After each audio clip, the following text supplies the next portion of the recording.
Magandang araw po, welcome po sa aking channel, Love9 TV. Patalasasan po, meron po ba kayong mga properties na napapabayaan or non-performing assets? Plan nyo ibenta, pero wala kayong oras sa pagbenta nito. Kung ito'y pagkakatiwala nyo po sa amin, tawag lang po kayo sa aking numero, usap po tayo, gawin ko po ng video for free. Yes, libre po, wala po kayong babayaran. Tutulungan pa namin kayong mabenta ang inyong property. Kami na po bala sa marketing, sa boosting or paid ads. Even sa tripping, hindi na po kayo mapapagod sa pag-entertain ng mga buyers. Kami na po bala sa lahat. Tawag lang po kayo. Nandito po tayo ngayon sa Batangas. Malapit po ito sa Fernando Air Base. Meron po tayong bagong video presentation, isang 2-story house na may overlooking view. May lot area po ito na 398 square meters at may floor area na 210 square meters. May 4 bedrooms, 4 toilet and bath, at sa likod po nitong bahay ay meron pong libreng dalawang bungalow house na livable pa naman. Then sa dulo po ay meron pong 20 feet na tank tower na meron pong 3,000 gallons ng stainless water tank. Yan naman po in case ng water shortage. Nakabakod na po buong property at meron pong steel gate. Ito po'y titulado, buhay po ang may-ari, kaya wala po kayo maging problema sa documentation o sa transfer ng title. Napakalaki pa po ng bakanting lote dito sa harapan na kung saan kakasya po ang 4 na SUV. Ito po'y along Barangay Road at may access na rin ng tubig, kuryente at internet provider. Gawa ng marami na rin pong kabahayan dito. Ito po'y fully furnished kaya lahat pong gamit na makikita nyo ay kasama po pera sa personal stuff ni owner. Halos hindi naman po ito natirhan gawa ng nasa ibang bansa po sila. Welcome po dito sa bahay ni Ma'am at Sir, kung saan ito po yung living area o salas na may wooden sofa set, may ceiling fan, pin lamps, tile flooring. Then dito naman po yung breakfast nook na may high chair, then pendant lamp. At yan po yung formal kitchen. May kitchen countertop, wall-mounted kitchen cabinet. Then may refrigerator. Hanggang dito po ay naka-tile flooring.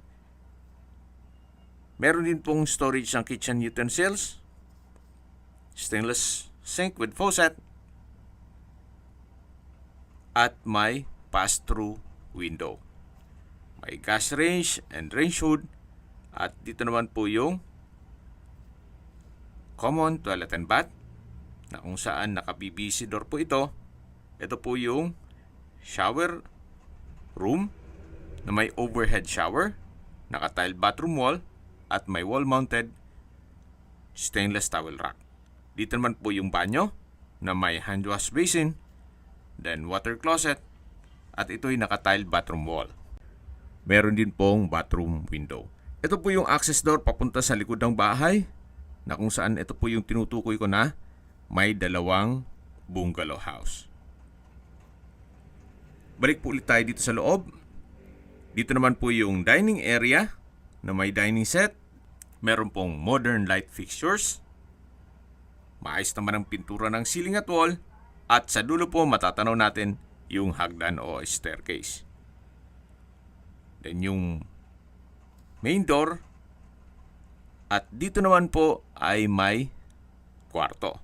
Kung meron man po kayong PWD or senior citizen sa pamilya, itong kwarto na to ang para sa kanila. High ceiling, tile flooring. Sa dulo po ay meron pong sliding window glass. At meron pong wardrobe. So ito po yung unang kwarto na naka-solid wood door. Labas po tayo. Yan po ulit yung living area o salas. Then dito naman po yung breakfast nook at yung formal kitchen. Then doon naman po yung dining area. Ito po yung hagdan na naka-wooden staircase, wooden handrail at tubular railing. May glass blocks po dito sa staircase na nag-serves as natural sunlight. Samahan niyo po ako, akyat po tayo.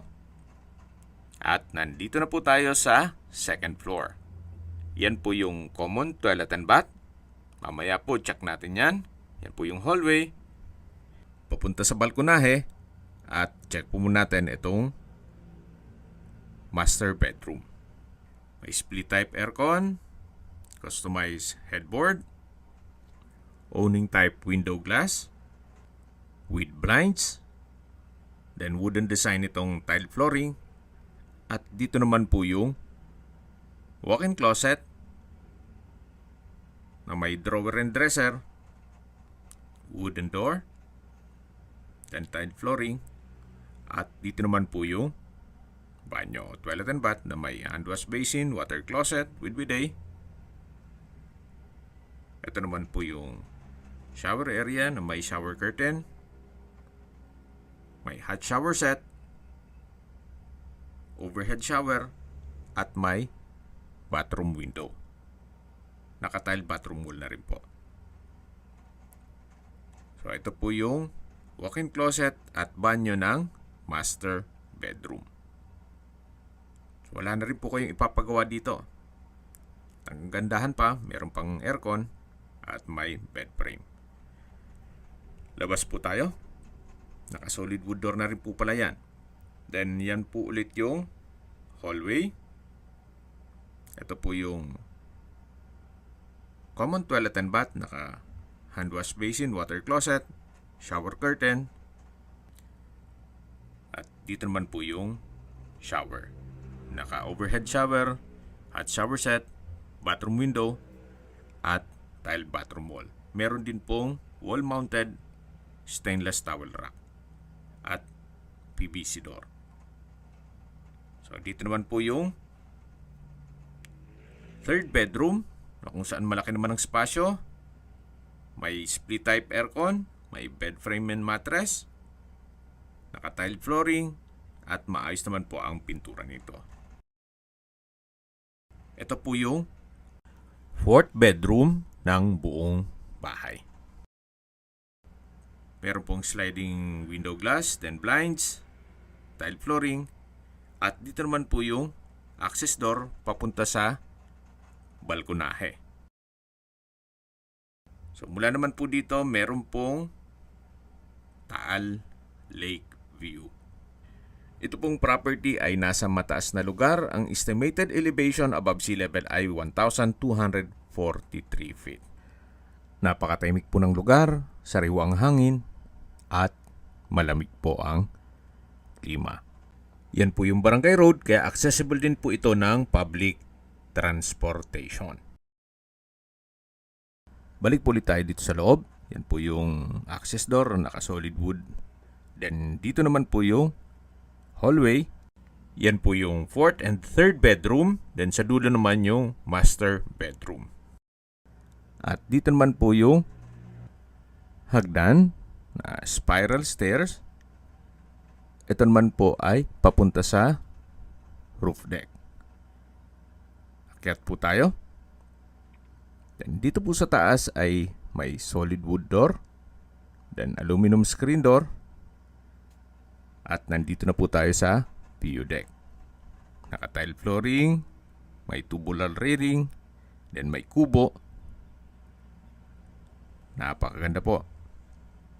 Yan po, tunghayin nyo po itong kapaligiran kung saan napakaaliwalas. Yan po yung Taal Volcano at Lake.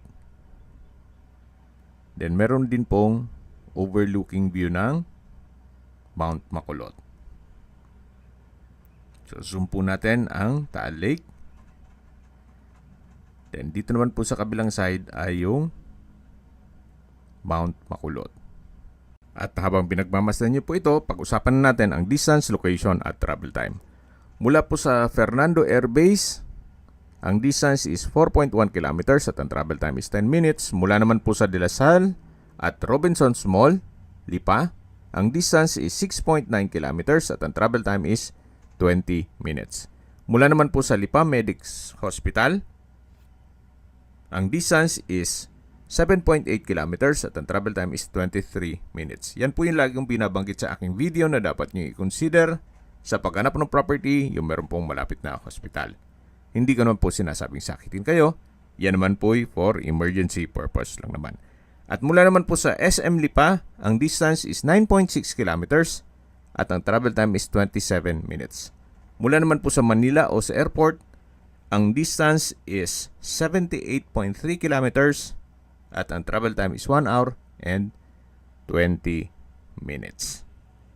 Sa mga nag-skip po ng video, summarize ko lang po, may lot area po ito na 398 square meters. May floor area na 210 square meters. May 4 bedrooms, 4 toilet and bath. May view deck, fully furnished, at along Barangay Road. Tungkol naman sa dokumento nito, ito po'y titulado, buhay po ang may-ari, kaya wala po kayong maging problema sa documentation o sa transfer ng title. Halos hindi naman po ito natirahan ni owner gawa ng nasa ibang bansa po sila. At check na po natin yung tinutukoy ko na bungalow house. Ito naman po'y hindi na sinama sa computation sa pagpresyo ni owner. For free na po yan. At konting ayos lang po, pwede pong gawing guest house. Yan po yung common toilet and bath hanggang sa dulo po ang property. Okay, sa presyo na po tayo. Binebenta po ito ni owner sa halagang 9.8 million pesos net. Ibig mong sabihin, si buyer na po ang sasagot sa lahat ng taxes at expenses with regard to documentation. Ito pong kubo sa dulo ay hindi nakasama yan. Itong dalawa lang po. Itong maliit na yellow house at dito naman yung pangalawang bungalow house. Ito yung common toilet and bath, itong color orange. At yan naman po yung back view ng 2-story house. Matatanaw naman natin yung kubo. So may mga split type aircon na rin po. Kaya hindi nyo na kailangan magpalagay ng aircon. May libre na. Then dito naman po yung setback na papunta naman sa harapan ng bahay na kung saan pagdating po natin dito ay yung garahe na. At matatanaw naman yung steel gate. Kung may mga katanungan po kayo, tawag lang po kayo sa aking numero.